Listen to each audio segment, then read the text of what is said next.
दोस्तों नमस्कार।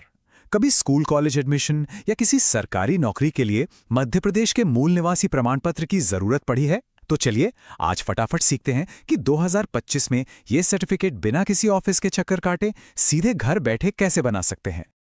जरा सोचिए कैसा रहेगा अगर लोक सेवा केंद्र की लंबी लाइनों से बचकर ये जरूरी काम अपने घर पर आराम से हो जाएं।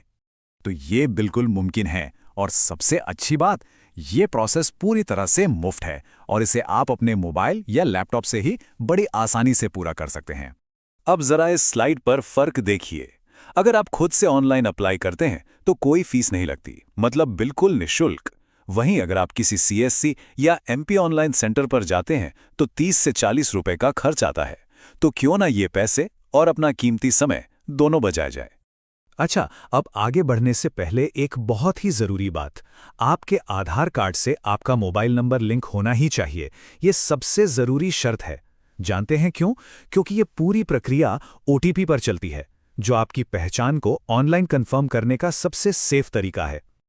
और हाँ, अगर आपने हमारे पिछले वीडियो देखे हैं तो आपके पास वो डिजिटल चाबी पहले से ही होगी जिसकी हमें जरूरत है।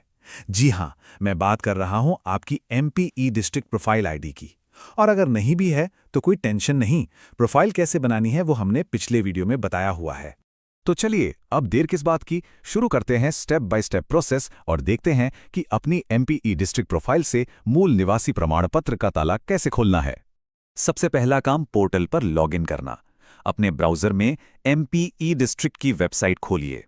लॉगिन बटन पर क्लिक कीजिए। यहां पर अपना रजिस्टर्ड मोबाइल नंबर और जो पासवर्ड आपने बनाया था वो डालिए। फिर नीचे दिया कैप्चा भरकर लॉगिन पर क्लिक कर दीजिए। बहुत बढ़िया, लॉगिन तो हो गया। अब दूसरा कदम, डैशबोर्ड पर आपको कई सारी सर्विसेज दिखेंगी। हमें उनमें से अपने काम की सर्विस यानी मूल निवासी प्रमाण पत्र को चुनना है। आपको स्क्रीन पर एक सेवाएं सेक्शन दिखेगा। इसमें कई सेवाओं की लिस्ट होगी। बस आपको थोड़ा ध्यान से स्थायी निवास प्रमाण पत्र को ढूंढना है और उस पर क्लिक कर देना है। क्लिक करते ही दो ऑप्शन दिखेंगे। हमें जो पहले वाला यानी निःशुल्क ऑनलाइन ऑप्शन है, ठीक उसके बगल में दिए गए अप्लाई बटन पर क्लिक करना है। शानदार। अब हम आ गए हैं तीसरे और सबसे जरूरी स्टेप पर, जानकारी को वेरीफाई करना और फॉर्म भरना। यहां हमें आधार, ओटीपी और समग्र आईडी की जरूरत पड़ेगी। सबसे पहले आवेदक का आधार नंबर डालिए और गेट ओटीपी पर क्लिक कीजिए। आपके आधार से जुड़े मोबाइल नंबर पर एक ओटीपी आएगा, उसे डालकर वेरीफाई पर क्लिक कर दीजिए। इसका सबसे बड़ा फायदा यह है कि आपकी आधी से ज्यादा जानकारी फॉर्म में अपने आप भर जाएगी। अब देखिए, आधार से कुछ जानकारी तो खुद आ गई, लेकिन कुछ चीजें हमें भरनी होंगी, जैसे कि उम्र, अपनी कैटेगरी, पिता और माता का नाम, अपना पूरा पता और हाँ, अपनी 9 अंकों वाली समग्र आईडी। साथ में अपना जिला, तहसील और इलाका भी सही सही चुनना है। लीजिए, हम लगभग आखिर में पहुंच ही गए हैं। अब है चौथा और आखिरी स्टेप, जिसमें हम एक डिक्लेरेशन पर टिक करके फॉर्म को सबमिट करेंगे। अरे रुकिए रुकिए, सबमिट का बटन दबाने से पहले एक काम सबसे जरूरी है। एक बार तसल्ली से अपनी भरी हुई सारी जानकारी को दोबारा चेक कर लीजिए। नाम की स्पेलिंग से लेकर पते तक सब कुछ एकदम परफेक्ट होना चाहिए।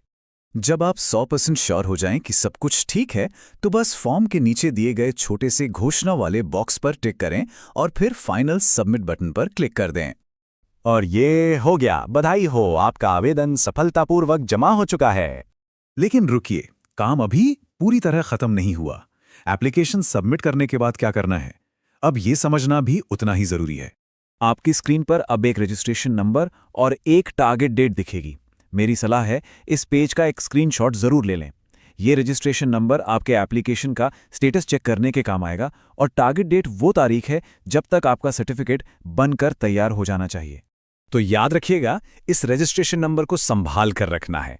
इसी की मदद से आप कभी भी अपने एप्लीकेशन की प्रोग्रेस देख सकते हैं कि वो कहां तक पहुंचा। तो देखा आपने, सरकारी काम अब कितने आसान होते जा रहे हैं।